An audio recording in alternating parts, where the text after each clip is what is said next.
Hey guys, DJ Spacedude here, back in it with another comparison video of the Yamaha PSR-6 versus the Yamaha PSR-11. But what does PSR stand for? Personal sales representative. Potato sound recorder. Potential scam rabbit. What? There.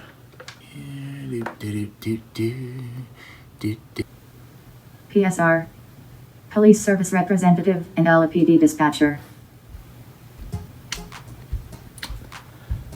I was close. Both 1980s Wonderland Dream keyboards consist of a DC 9V to 12V, as well as a Mad D battery 6-pack. Both fit the Walker stands, like the one I featured in the Yamaha PSR-680 video. Manufactured in 1986, the Yamaha PSR-11 is one of the older models of its time. Perhaps more recognizable is the Yamaha PSR-12, which came out a year later in 1987. The only difference between the two is that the Yamaha PSR-12 has twice as many instruments and the amazing 80s coloring. The Yamaha PSR-11 is a lot more rectangular, following that classic Hershey bar design. We are given on-off switch here, indicated by a light, master volume. You have your orchestra, essentially your voices here. Each button is just one voice. Vibrato switch and a sustain switch as well. You also have the rhythm section, where you can have the synchronized start, stop, all that. Each button again only correlates to one rhythm. You have a volume for that individual rhythm as well. You have tempo. You also have the auto bass chord section, which gives you an individual volume to control that. You can control which mode. You can just play the bass normally. You can play the fingered mode, or just one finger to play the chord. You can turn the whole thing off if you don't like it. You have 4 options of the chord mode and then the bass. All of these you can play in addition to the sounds here. So technically you have a few more if you count these bass ones here. You get one speaker, what I like to call the screechy speaky. Oh, good boy. On the front, you have a nice Yamaha plated logo. You also have, all the way to the left, conveniently, is a headphone jack in the front. Very, very nice. On the back of the keyboard, you have your DC out, as well as your auxiliary out, or an expression pedal. The bottom of the keyboard features the detachable music stand, which sits conveniently under, which is really nice. And all you need to do is just slide it out. The stand attaches like so that you can play any of your favorite music. You have your Mad D battery 6-pack, as well as some information that nobody will ever read. When you turn on the PSR-11, it welcomes you with an amazing sound, the first tone on there, which is cosmic.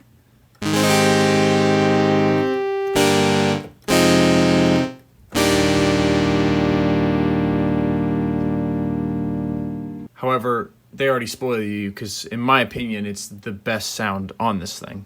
Beyond that, a lot of the sounds that are here are on the PSR-6. However, they sound a little different. The strings on the PSR-6 versus the ones on the PSR-11. The jazz guitar is another good one to compare. Very different sounds. Again, I'm not going to go through every sound. There are many videos out there that do that. Say if we go to brass.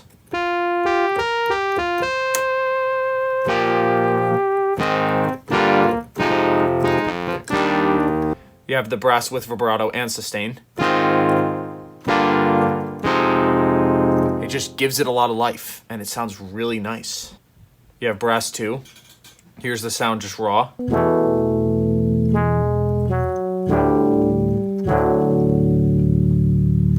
Then with the vibrato, add the sustain as well.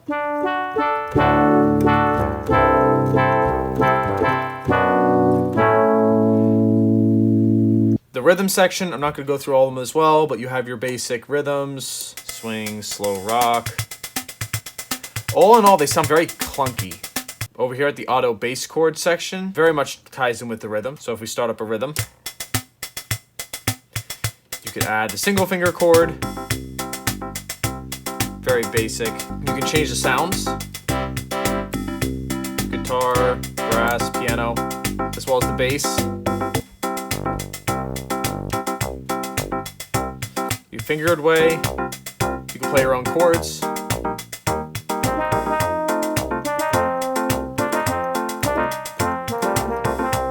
You could also switch it just to bass. So you can play just free-handed bass section as well as the lead.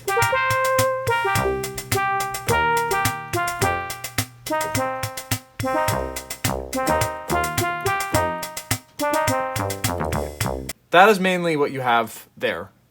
Very simple. You also have the pitch section, which is really nice if you wanted to do detunes.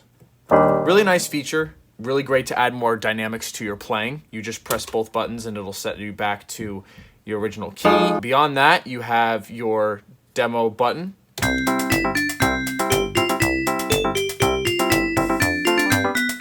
As with the weird PSR numbering fashion, the PSR-6 is actually newer than the PSR-11.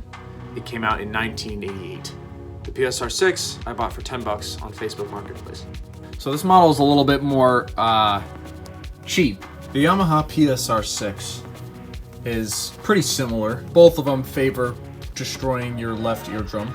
Unfortunately, the PSR-6 does not have a headphone jack in the front. If you look in the back, over here you have your DC input and your headphones and auxiliary output. And that's all you got. On the back here, you have the same Mad D battery 6-pack, and then you have more information that no one will ever read. The other thing is that I was blessed with the manual. Perfect owner's wear and tear. And congratulations! There is a lot to behold. I mean, look at this. It shows the battery 6-pack, the preparatives. Look at the design of the fingers. Like, perfect match. Perfect match. Well, that's the thing. Looking over here, you have your power button. You have your master volume, accompaniment volume, and your auto bass chord, which is confined to this small section. Then you have the rhythm section with your cheesy rhythms, your fill-in, synchronized start, start-stop, tempo, as well as your demo button. You have your melody memory section. You have your really nice light display of whatever voice you choose. You also have your selection here where you dial in each one of these. So let's say I wanted to play, I don't know, the steel guitar, 53. So you go 53, and there it is. You also have your sustain and vibrato buttons. The thing I really liked about the PSR-11 versus the PSR-6 is that it was a lot easier to tell if you had the sustain and vibrato turned on. The fact that these are buttons can make it a little bit frustrating to know whether you've actually turned them on or not.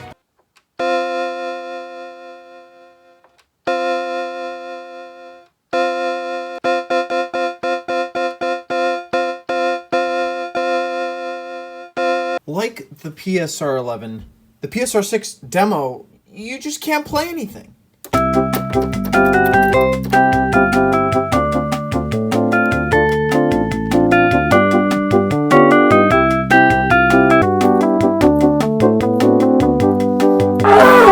So, those are all the not great things about the PSR-6.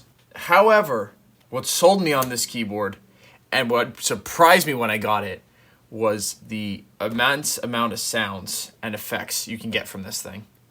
That kind of blew me away. A couple select ones that I like are the classic guitar, which sounds nothing like a guitar.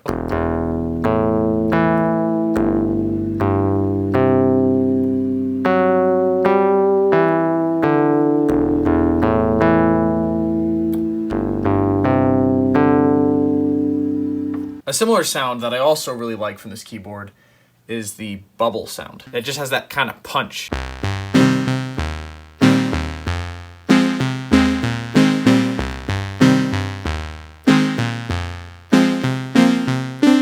It also comes with an array of amazing effects, like a dog pianist.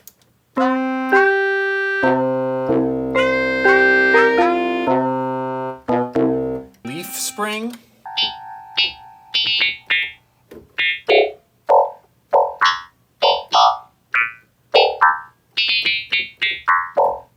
Ones that sound like could just be really good for a vintage video game.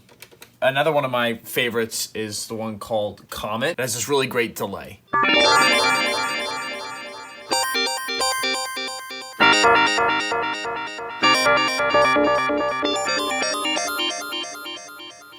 This one's called Reverse. Something I was fooling around with a lot was the rhythm section.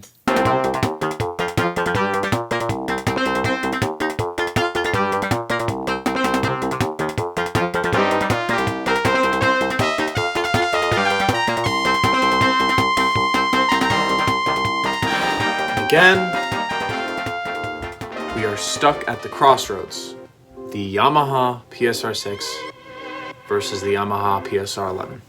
My favorite things about the Yamaha PSR-11 is the build. The sounds from it are a lot more full than the PSR-6. I also like that you can detune it with the pitch selection, as well as the vibrato and the sustain sound a lot more effective in changing the sound. However, the Yamaha PSR-6 has more than double the amount of sounds. In addition to this, some of the sounds have their own effects within them and sound a lot more unique. The effects, for me, are a big plus for the Yamaha PSR-6. And if I had to choose between the two, the winner is the PSR-6. Great job, buddy. I think in the end, the PSR-6 takes the cake, but only by a smidgen because I really like the PSR-11. This is like really close. There are many other PSR models out there, and they're still being made today.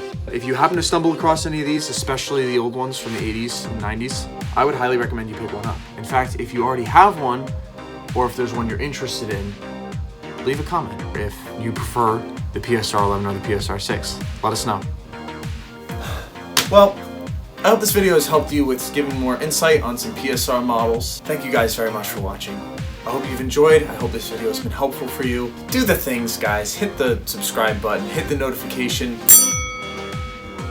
and please hit that dislike button, because unless you have special software, we can't see it anyway. I'll see you guys in the future, and you all stay awesome.